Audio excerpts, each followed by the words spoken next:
I do a good blur if you need one of those blurry shots. Yeah. That is quite present winning out. Oh, no, we love a blur. I know, I love your blur. Yeah.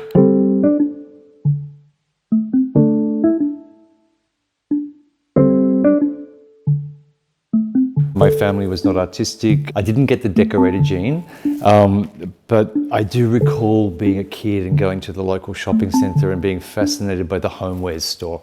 My name's Todd. I'm design editor at the Australian Financial Review and head of publishing at Powerhouse Museum Sydney. I'm not a capital C collector. I am probably more of an accumulator than a collector. So I'd save up my pocket money working at McDonald's, and I'd go and put on lay-by a kind of octagonal piece of glassware, and I'd take it home and I'd display it in my bedroom. There was an awareness early on of the environments that we create around ourselves and how I guess the way they create a cocooning space, probably far from the world.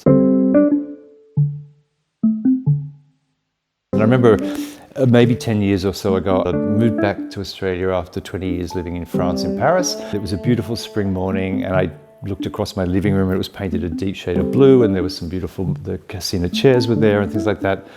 And I just took a picture and posted it to Instagram, and a now very famous interior designer who might be called David Flack posted, nice pieces. And what he meant was, dude, you've got some great stuff, but nothing works together. And I kind of take that as a badge of honor. Condensing things to come into a much smaller residence was a really, really great process of editing, and I loved it. Full disclosure, I do have a storage place across the road. I'm not a nostalgic person at all, and I'm not attached to place. Things travel with me, with all of us, and so they incarnate a moment in time. Some of them have value just because they've accrued value over years. They're never acquired or brought into my home for that reason. They're brought into my home because there's something that speaks to something weird about my own psyche. You know, I remember exactly where I was when I encountered the Gaetano Pesce set of stacking tables, for instance. Or, you know, a 1953 Serge Mouille lamp, which is such a classic, but to find it in the Paris flea market in its original condition. They all have moments that are memories. This work is by a Melbourne-based artist who's become a really great friend called Ben Maisie. We sort of jokingly call it a future relic, but it has a much posher name than that, but I can never remember. The table is a handmade table. It was made in Torino.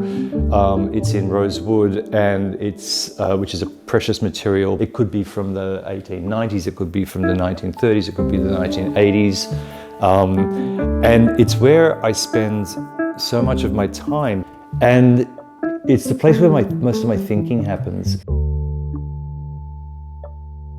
This is a wall that just makes me feel it just speaks to me psychologically. I don't know what it is. There's something light and airy and a little bit macabre about things. There's a gothic crow. There's a beautiful young person in profile with their sort of spirit animal. There's statuary and ends up in a gilded room somewhere. Who knows what that all means, but it's a pleasure to pass by every day.